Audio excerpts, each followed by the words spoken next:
think we're having lambs.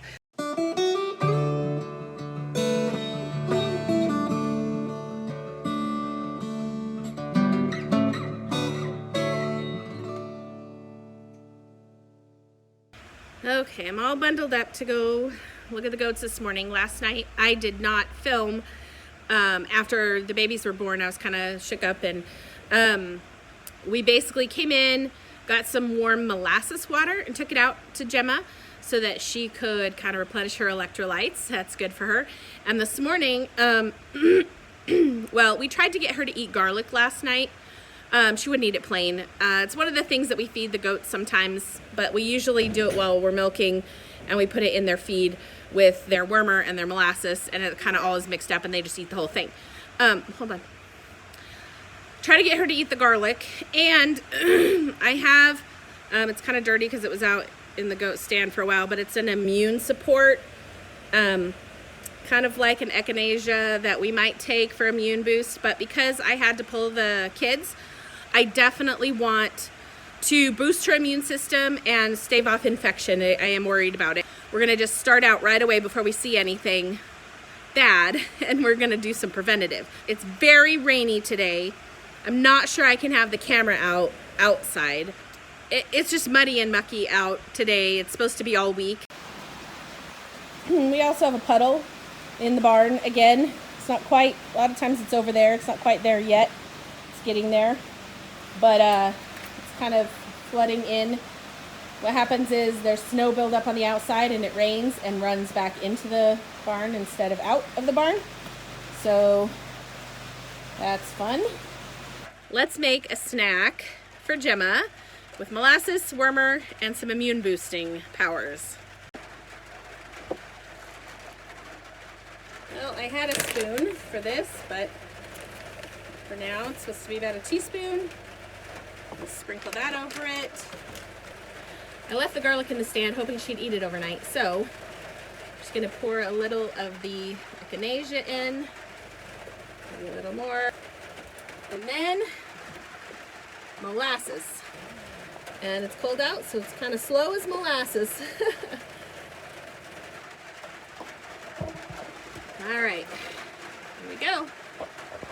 Here's your snack, Gemma. Hi, babies. This is a little girl. That one's a little boy. And there's another little girl in there. She's having trouble keeping warm and is having a little trouble walking. So we're gonna check her out and see how she's doing. These two seem really good. Guys, feel free to come and snuggle with me while I'm in the poop room. Just don't let anyone know that. Since I pulled all of them, I've been a little worried about their legs, of course.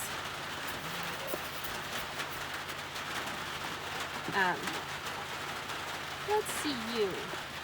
Now, you know we name our goats themes, right? So Gemma is named after Gemma Simmons from Marvel Agents of S.H.I.E.L.D. Last year, her babies were Deke and Alia, also characters related to that character. This year, we're thinking, though I'm not sure it's official, that we have Sky and Quake and Trick. Let's see if we can get her to nurse. Yeah, that's a good mama. Now, get a picture of her feet. See her feet? She got on again. Her feet are bent backwards, which is how they're all born. But usually within a couple of hours, they straighten out forward. And hers are just not straightening out forward, and I'm not sure why. Oh my gosh, you got... It's like sometimes they're forward, but mostly they're bent backwards like this. So she should be walking on this part, but she hasn't seemed to figure that out yet. And I'm always worried that I pulled them and broke something or bent something that shouldn't have. This is the goat we are calling Quake. I talked a few minutes ago about how she's having trouble walking and her legs are still bent backwards. Well, I did a little research online, and what I discovered was sometimes that means a selenium deficiency, and actually having trouble birthing is also potentially a selenium deficiency. So it all kind of makes sense because I actually have been really lax in getting all the animals minerals over the last couple months because we've just had a lot else going on, and I've had kind of I mean, it may not be a secret. I've been rather depressed since the cow's death and stuff like that. I was having a little trouble just keeping up with the farm work and stuff. So, all that to say, it makes sense if they're selenium deficient. We have this selenium vitamin E gel. I'm just going to squirt a little bit on the edge of my finger here. I know, you're okay. And I'm just going to put it in her mouth. Just rub it on her gums, rub it on her tongue, and get her to eat it. Probably going to do that a couple times the rest of today and into tomorrow. I've heard you have to kind of do it in the first 48 hours or so. Oh, you like that? You must be deficient too. Don't bite me. I probably need to get some minerals in these goats today. I'll be working on that. Oh, also give me the molasses. They also said add a little molasses, rub that in their mouth too. So I'm going to give her a little molasses. And, I want molasses. Holly, just... Hey! Just go, Holly. All of them want some. And hopefully after doing this a couple of times, some of the videos I watched online, the goat was up and walking after 24 hours of this kind of treatment. We're going to just try it and see, because she is just having trouble standing on her back legs. Next on the agenda is last night when we were out here with Gemma, and we mentioned Almond might also be a surprise goat birth because she had some goo on her rear end. She's fine now, just laying around acting normal. But Ginger has also goo on her back end this day, and it looks like she's laying down and kind of grunting. So I'm going to go watch her and pay attention, because it looks like we might have more goat births coming very soon. Today is 3 weeks since we artificially inseminated Beulah, which means that today she would be in heat if she's not pregnant. So last night I saw both Poppy, our other cow, as well as the bull mounting Beulah. This usually indicates that they are not bred. I'm struggling with this because I don't 100% know. She shows no other signs. Like, I don't even see any swollenness back there today or drippage, although it's raining, so it's hard to tell. I don't know what to do. I mean, I can call the guy and have him out here again to AI her, and guess that she's not pregnant, but I've seen no activity amongst the cows today, but it's also raining and they're all kind of hiding, and I'm not outside all day, though I've been out more than usual going to the goats, so it's hard to tell. But I'm thinking we might have to call the AI guy again and get him out here. Well, this is the third day of rain. Yesterday we had a little break for a short period in the afternoon, but it rained all night again. This is up by our sheep pen. You can see the kind of river fairly flowing out of the forest there. And then you can see it goes all the way down to our pond. Straight down there in the pond, the dam broke, so it's now just flooding down the hill. If you look, I don't know if I can zoom in. This right here is our compost pile, and it's flooded. Like, all that you see around it is water. It's totally flooded. And then I don't know if you can see the creek down there. I'll put in some footage here. Brendan walked down to the creek and it's completely flooded. I mean, we've had torrential downpours and then constant rain. So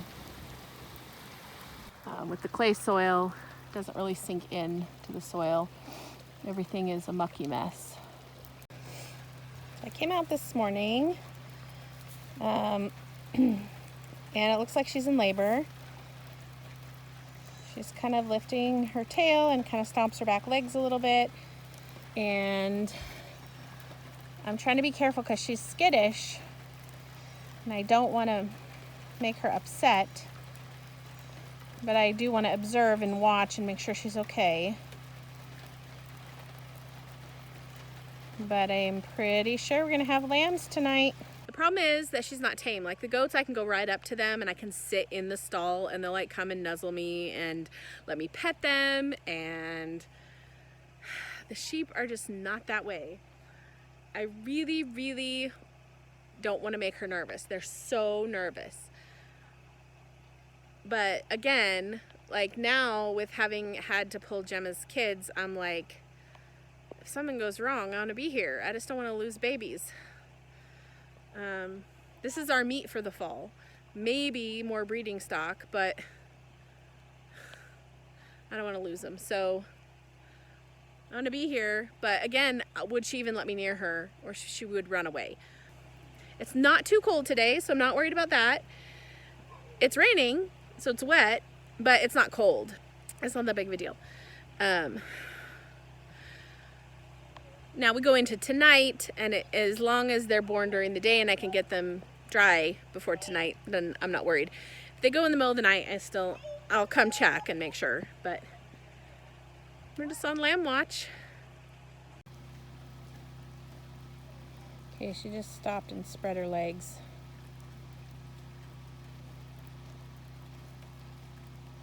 Really want to walk behind her right now and see what's going on, but I don't want to stress her out. Just kind of been standing to the side here by the gate and just standing real still and watching. I feel like they're guarding the front so I can't go in.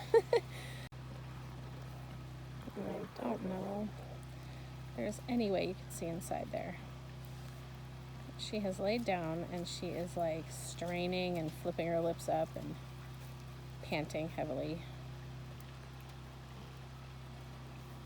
Good girl, Mama. You can do it.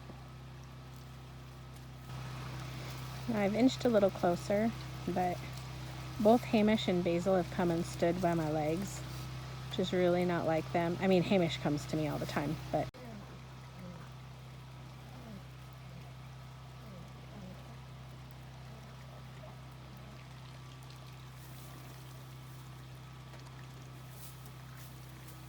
oh, look at that. Oh, there's a baby.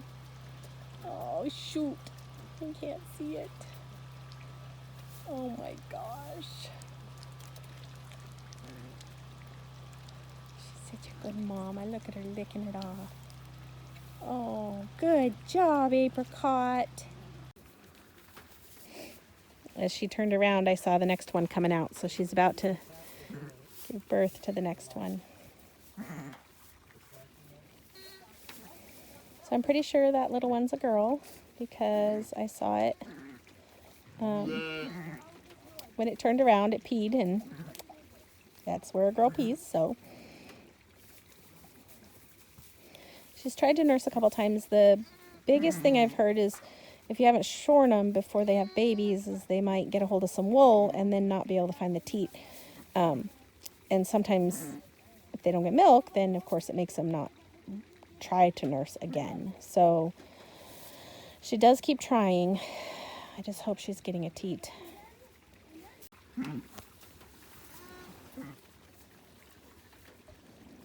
There we go.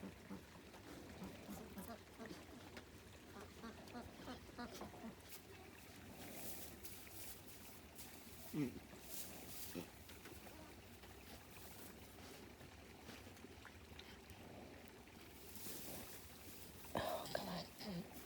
There you go. Good mama. Did you see it?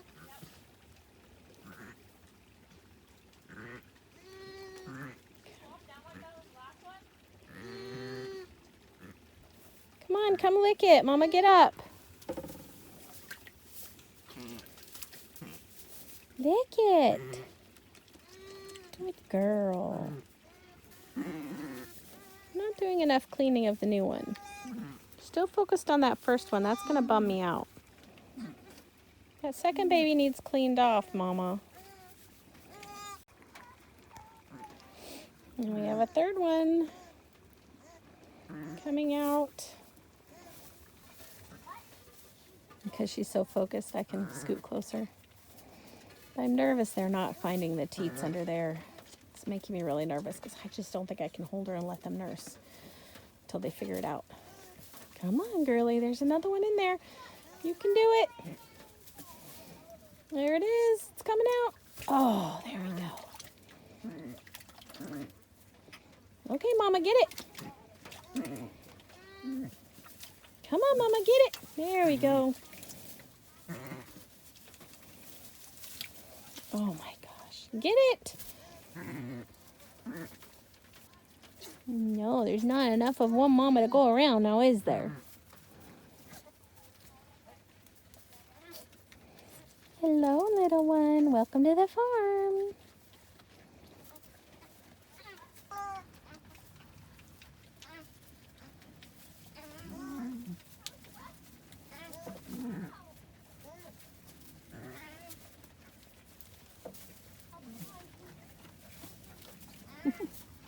Where are you going?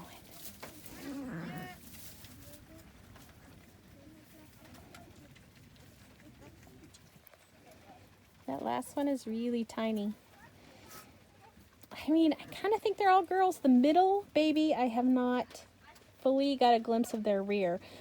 The smallest baby, she wasn't really licking, so I kind of picked it up to push it back over near her, and I looked, and it's a girl. So the first one's a girl, and the last one's a girl, but the middle one, I think it looks like it, but I haven't gotten a clear view of her rear end. So, I'm not sure if there's another one. I mean, I feel like we're lucky to have 3. She doesn't look gigantic anymore, but it doesn't mean there's not another one hiding in there.